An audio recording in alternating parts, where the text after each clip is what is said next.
나라가 지도자를 잘못 선택함으로 혹은 지도자가 딴 생각하면서 딴 마음 품으면서 그 피해는 고스란히 그 국민들, 그 밑에 있는 사람들이 온통 피해자가 돼요. 최근에 시리아라는 나라가 그렇죠. 시리아가 아주 좋은 나라였어요. 다마스커스, 우리 사도 바울이 회심했던 다마스커스인데 저도 한 10여 년 전에 거기 가봤어요. 좋은 나라에 사람들이 얼마나 친절한지. 근데 그 나라가 국가 지도자를 잘못 만난 것 때문에 국민들이 자기 나라를 버리고 전 세계로 뿔뿔이 난민으로 레퓨지로 흩어져 살아야 되고 2주 전인가요? 화학무기를 자기 백성들에게 터뜨려서 사람들이 죽고 난리가 났어요. 지도자를 잘못 뽑았기에 혹은 지도자가 딴 마음을 품었기에 고난을 당하는 나라는 역사적으로 수도 없이 많아요. 그렇죠? 우리가 알고 있는 역사, 서양 아니라 동양뿐만 아니라 우리 대한민국의 대한민국에서도 참 엄청난 일들이 많이 났어요. 한 나라가 지도자를 잘못 가짐으로 인해서 그 피해는 고스란히 백성들에게 전달. 성경 66권 전체 중에 우리는 고린도전서 13장을 무슨 장이라고 불러요? 사랑장. 히브리서 11장을 믿음장 이렇게 불러요. 근데 목자장, 목자시죠? 양을 치는 목자장이라고 부르는 성경이 있는데 요한복음 10장, 나는 선한 목자라, 이렇게 시작되는 10장을 목자장 그렇게 불러요. 그런데 많은 분들이 요한복음 10장만 예수 그리스도가 나는 목자, 선한 목자라, 목자에 대한 말씀이 있다고 생각하지만 오늘 우리가 읽은 에스겔서 34장도 목자장이라고 불러요. 목자장. 그러니까 구약에도 하나가 있네요. 에스겔 34장, 신약에도 또 있어요. 요한복음 10장. 이 두 개를 목자장 그렇게 불러요. 에스겔서 34장은 1절부터 10절까지는 어떤 내용인가 하면 하나님께서 당시에 아주 못돼 먹은 지도자, 아주 나쁜 목자를 아주 호되게 직책하시고 야단치시는 장면, 그게 1절부터 10절까지 아주 나쁜 목자예요. 하나님이 목자로 세우신 건 맞는데 그 세워진 목자들마다 백성들은 내가 뭘 도와줄까? 사랑해요. 내가 너에게 힘이 되어줬으면 좋겠는데 어떻게 하면 행복하게 해줄 수 있을까? 안전하게 나를 따라와. 이렇게 좀 잘 보호하고 도와줬으면 좋겠는데 목자가 온통 자기의 욕심만 채우고 양들을 돌보지 않으니까 양들이 다 흩어지고 도망가고 쉽게 다른 이리의 꾀에 넘어가고 길을 잃고 이렇게 됐단 말이에요. 에스겔서 34장 5절에는 뭐라고 하나님께서 말씀하시는가 하면 이 백성들에게 목자가 없으므로 그것들이 길을 잃고 흩어져고 또 흩어져서 모든 들짐승의 밥이 되었도다. 목자가 없으므로, 참 목자가 없으므로, 좋은 목자가 없으므로 그 백성들이, 내 양떼들이 흩어지고 또 흩어져서 모든 들짐승들의 밥이 되었구나. 하나님이 마음이 아프셔서 에스겔서를 통해서 그렇게 말씀하세요. 그렇게 10절까지 하나님은 아주 나쁜 목자들을 야단치시면서 오늘 말씀 11절이 시작이 됩니다. 11절부터는 하나님께서 이제 내가 내 백성들을 찾을 거야. 내 양떼들 내가 찾을 거야.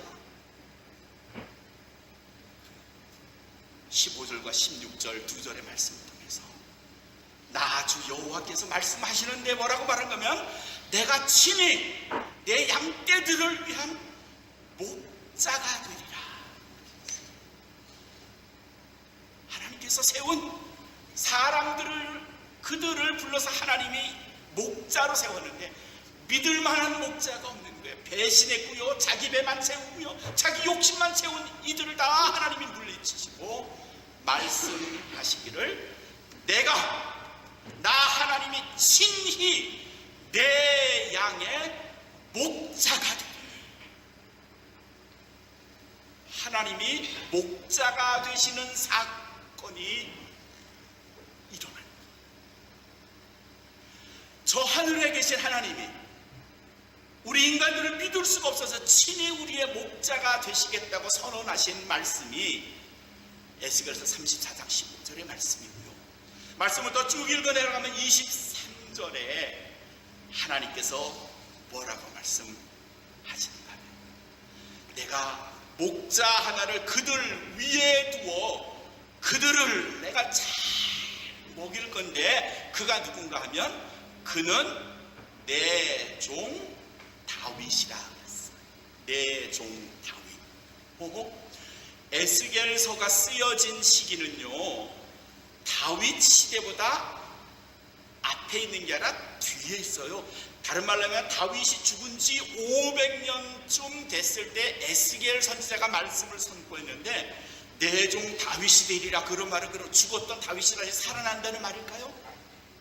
내 종 다윗이 이제 이 백성들을 다스릴 좋은 목자, 하나님이 친히 내 목자가 되시겠다고 하신 그 목자라는 말씀인데 내 종 다윗 누굴까요? 예수 그리스도. 내 종 다윗이라는 말은 다윗 그 사람이라기보다는 다윗의 가문, 다윗의 집안, 그를 통하여 나타난 인물, 복음서는 그의 이름을 예수 그리스도라고 말했어요. 누가 히브리서 13장 20절의 말씀을 한번 펴볼까요? 히브리서 13장 20절에 어떤 말씀인가 하면요, 하나님께서 내 종, 그가 누군가 하면 바로 내 종 다윗이다 말했는데 그 다윗에 관해서 그 다윗이 누군가를 아주 분명하게 가르쳐주는 말씀이 히브리서 13장 20절에 있어요. 어디에 있는가 하면 양의 큰 목자 우리 주 예수, 양의 큰 목자이신 우리 주 예수.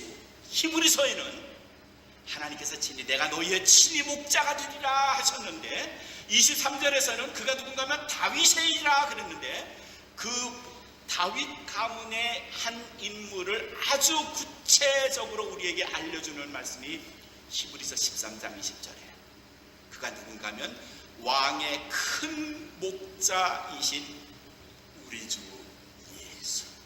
우리 주 예수. 아멘. 하나님께서 친히 내가 너희의 목자가 되리라 하셨는데 그 목자가 누구로 나타나는가 하면 예수 그리스도로 나타나셨어요. 다른 말로 하면요, 예수님이 김종한의 목자가 되시는 거예요. 여러분의 목자가 되시는 거예요. 여러분 한 사람 한 사람의 목자가 되시는 거예요. 별로 기쁘지 않죠? 목자 필요하지 않으시죠? 안 기쁘세요? 기뻐요. 우리 주 예수, 그분이 하나님이 우리를 위해서 친히 내려오신 목자가 되시는데 저뿐 아니라 여러분 모두의 목자가 되시기를 주님의 이름으로 축원합니다. 그분이 목자가 되셔요. 요한복음 10장이 목자장이라고 제가 말씀드렸죠. 요한복음의 10장에 앞에 4절에도 그렇고 10절에도 말씀해 보면요, 나는 선한 목자라고 했어요. 근데 이 부분을 히라버에 있는 것을 그대로 영어에서 번역을 했는데 뭐라고 하는가 하면 영어로는 I am the good shepherd. 그냥 I am a good shepherd. 나는 그냥 선한 목자야. 이게 아니라 한국말로 이걸 굳이 더 정확하게 표현을 하면 내가 바로 그 선한 목자야 그랬어. 그 선한 목자라는 말은 성경 어딘가에서 이 선한 목자에 대해 언급하고 있는 것을 암시하는데 성경 어딘가에서 언급했다 하는 말이 그 언급한 구절이 어딘가 하면 에스겔 34장. 오늘 우리가 읽은 말씀이에요. 내가 친히 너희의 목자가 되겠다 하는데 그 목자가 요한복음 10장에서 뭐라고 나타나는가 하면 내가 바로 그 선한 목자야. 하나님이 친히 나타나시겠다고 하는 그 목자 그게 바로 나야. 이렇게 에스겔서와 요한복음 그리고 히브리서가 연결이 되어 있어요. 하나님은 이미 오래전에 에스겔을 통해서 내가 너희의 친히 목자가 되겠다. 히브리서에서는 그가 바로 예수다 그랬고, 예수님은 요한복음 10장을 통해서 내가 바로 구약에서 에스겔서에서 언급한 그 목자란다. 그 말씀을 지금 우리에게 해주십니다. 여러분은, 그러니까 우리 모두는요, 바로 그 예수, 참 목자이시고 큰 목자 되신 예수 그리스도가 나를 위한 구약에서 언급한 하나님의 친히 목자가 되신 그분이심을 믿고 즉 그분만을 바라보고 살아야 돼요. 그게 신앙인이고요, 그게 크리스천이에요. 세상은 참 쉽지가 않아요. 물론 사실은 무게를 따져보면 좋은 일이 훨씬 더 많아요. 행복하고 기쁜 일이 인생에서 훨씬 많은데, 문제는 뭔가 하면요, 그 많은 일주일 중에 6일은 기쁘고 하루는 힘들고 어렵고 두려울 게 나머지 6날을 온통 잡아먹을 것 같은 그런 기분으로 우리가 살게 돼요. 하루만 기분 나쁘고 힘들어도요, 일주일이 너무 힘든 거예요. 그게 우리 인생이에요. 나폴레옹 힐이라고 하는 미국의 사회학자가 인간이 갖는 7가지의 공통적인 두려움, 공포, 그게 있대요. 그래서 우리는 그 공포 때문에 수많은 행복, 기쁨, 이런 것들을 뺏기고 사는 거예요. 사실은 가졌는데 없는 것처럼 느낀다는 거죠. 굉장히 기쁘고 즐거운 일이 많은데 그 중에 하나 어렵고 힘든 일이 있으면요, 한 번도 기뻐하지 않은 사람처럼, 행복한 날이 없는 것처럼 사람이 살고요, 그게 반복되면 우울증, 디프레션. 나폴레옹 힐이라는 사람이 언급하는 인간이 공통적으로 겪는, 현대인들이 겪는 7가지의 두려움, 공포가 뭔가 하면요, 첫 번째가 가난한 것에 대한 공포예요. 돈이 없는 것에 대한 공포가 아주 우리를 짓눌러요. 두 번째는 실패하는 것에 대한 두려움을 우리는 가지고 있어요. 세 번째는요, 자유를 빼앗기고 상실하는 데에 대한 두려움. 저 사람이 혹시 날 배반해서 날 사랑하는 마음이 변하지는 않을까?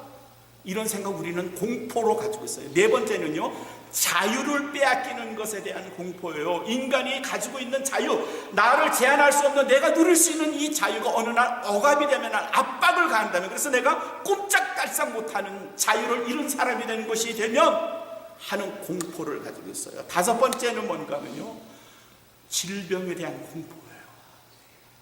아프면 어떡하지? 내가 걸을 수가 없으면 어떡할까? 뭐 이런 공포. 여섯 번째 뭐냐면 노쇠함이에요. 나이 들면서 겪는 공포를 인간은 공통적으로 가지고 있어요.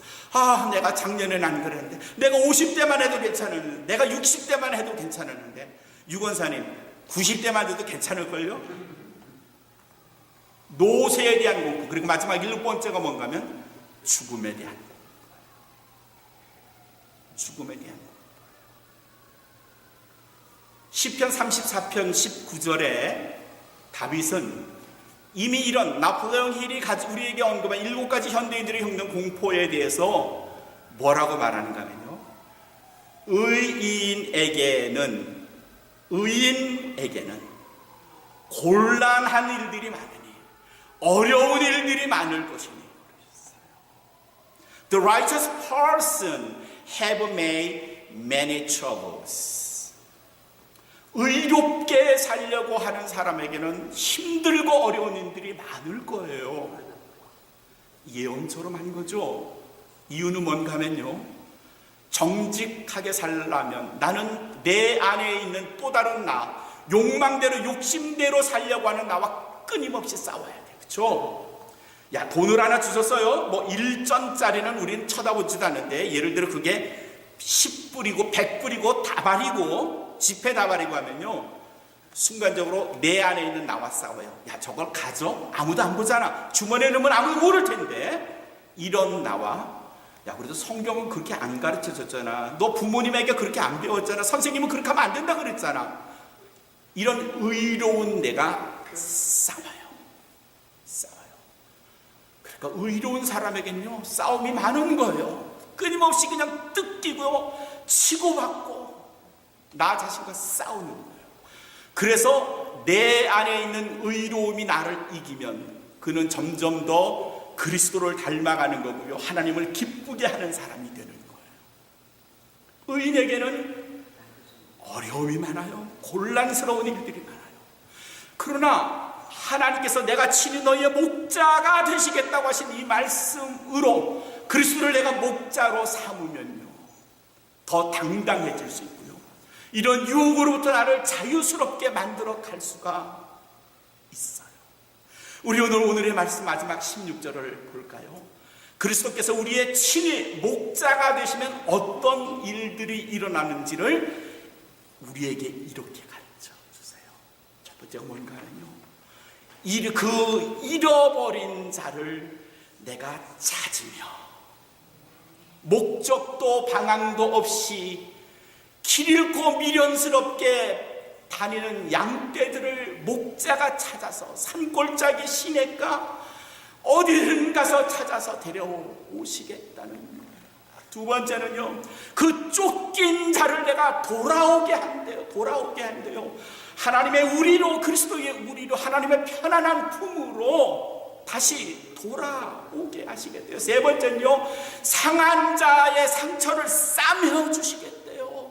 세상 살면서 그리스도인들이 박해도 많이 받아요. 모함도 받고요, 하지 않았던 일을 했다고 하고요. 우리 그리스도인들 그러면서도 그 울분을, 억울함을 참고 살아야 돼요. 그게 우리 안에서 마음의 상처가 되는데, 그리스도가 우리의 목자가 되시면요, 그분이 힘들었지, 얼마나 어렵니?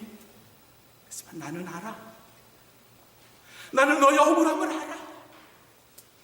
토닥토닥 두드려 주시고요, 우리 뺨을 만져주시고요, 머리를 쓰다듬어 주시고요, 상한 자를 싸매어 주시고, 네 번째, 병든 자를 강하게 하려니와.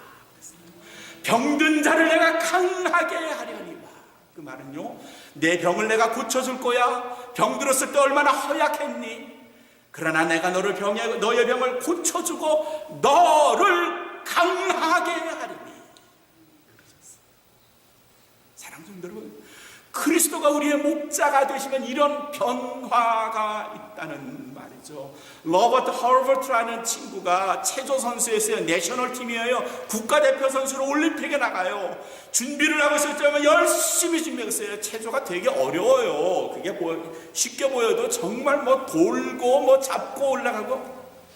어느 날 훈련을 받다가 잡아야 할 철봉을 놓쳤어요. 떨어지면서 척추를 다쳤어요. 내려진 진단은 척추를 회복하지 못하고 완전히 마비된 상태로 평생을 살아야 될 거라는 거죠. 머리에서 발끝까지 아무것도 움직일 수가 없는 상태에 빠졌어요. 그가 병원에서 할 수 있는 일은요, 어머님이 눈물로 읽어주시는 성경 구절. 그는 그 당시를 이렇게 말해요. 어머님은 내게 성경 한 절을 1분 안에도 읽으실 수가 없으셨습니다. 단어 하나 읽으시면서 흘리는 눈물 때문에 그 다음 단어를 읽으실 수가 없으셨습니다. 성경 한 장을 읽으시려면 무려 1시간이 걸릴 때도 있었고요. 절망이었죠. 그가 어머님의 눈물과 기도, 그 읽어주는 성경 말씀으로 평생 자기의 안을, 자기의 명예로만 살겠다고 다짐했던 그의 마음이 열리고요, 그 침상에서, 아무것도 움직이지 못하는 그 침상에서 그리스도를 발견했고요, 이대로 내가 죽었으면 좋겠다고 했던 절망에서 그리스도 때문에 내가 살아야 되겠다는 것으로 바뀌었고요, 죽어라고 재활 훈련을 했고요, 조금씩 몸을 움직일 수 있었고요, 마침내 휠체어를 타게 됐을 때 어머니와 두 손을 잡고 눈물을 흘리며 기도했답니다. 그리고 휠체어를 자기의 손으로 움직일 수가 있게 됐고요, 그때부터 이 교회 저 교회 목사님들이 오셔서 우리 교회에서 좀 당신이 겪었던 일을 이야기해 주세요. 간증을 하게 됐어요. 어느 날 교회에서 간증을 하는데 어떤 웬 신사가 부르더랍니다. 아마 그는 얼굴 보기에 그렇게 썩 좋아 보이진 않았어요. 그가 말합니다. 아니, 당신이 그리스도를 믿었다 그러는데 왜 주님께서 당신을 완전히 낫게 해주지 않으셨나요? 왜 휠체어버리고 걸을 수 있도록 해달라고 기도하지 그랬어요? 비아냥거리는 그의 말투에 이렇게 대답을 했답니다. Yes, he did already. 아니, 주님께서 벌써 그렇게 해주셨는걸요. 주님께서 벌써 고쳐주셨어요. 그러나 아직 내가 걷지 못할 뿐이에요. 무슨 말일까요? 내가 걷고 안 걷고의 문제가 아니라 이미 내 영혼은 하늘을 향하여 달려가는데 내 이 육신이 내 휠체어에 묶여있던 그게 무슨 대수인가요? 내 영혼이 자유로운데, 내가 새처럼 자유로운 영혼을 가졌는데 그리스도 때문에 그게 무슨 말인가요? 미국이 낳은 세계 최고의 소프라노 마리아 앤더슨이라는 사람이 Dear Believer라는 찬송을 불렀을 때 사람들이 그거 들으면서 그냥 막 울었어요. 옛날, 아주 우리 김덕기 목사님 아실 거예요. 옛날 LP판에 그게 있어요. 얼마나 노래를 잘하는지 몰라요. 그가 1939년 부활절에 워싱턴 DC에 있는 링컨 홀에서 그 링컨 파크에서 자그마치 7만 9천 명이 모인 가운데 콘서트를 했어요. 사람들이 열광했습니다. 얼마나 은혜가 가득하고 영성이 가득한 찬양을 하는지. 마리아 앤더슨, 정말 절대로 그와 같은 가수가 다시는 없을 거라는 절찬을 받으면서 공연을 끝냈어요. 마지막 앵콜송까지 다 마치고 앞으로 나갔습니다. 마이크를 잡고요, 모여있는 7만 9천 명의 사람들을 향해서 외쳤습니다. 자신이 워싱턴에 있는 국회의사당에서 이 콘서트를 하려고 했었대요. 그런데 국회의사당에서 돌아온 답변은요, 우리는 한 번도 컬러 피플에게, 흑인들에게 우리의 공연장을 빌려준 적이 없습니다. 못한다는 말이죠. 그래서 생각을 하고 기도했어요. 저는 절망했습니다. 그 순간 나는 정말 절망했습니다. 공연을 취소하려고 했습니다. 부활절에 찬양을 하지 않으려고 했습니다.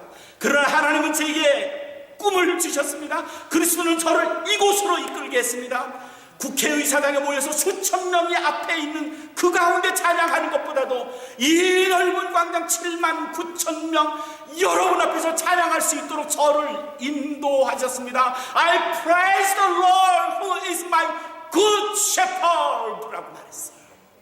나를 이곳으로 이끌어주신 나의 주 예수 그리스도를 찬양합니다.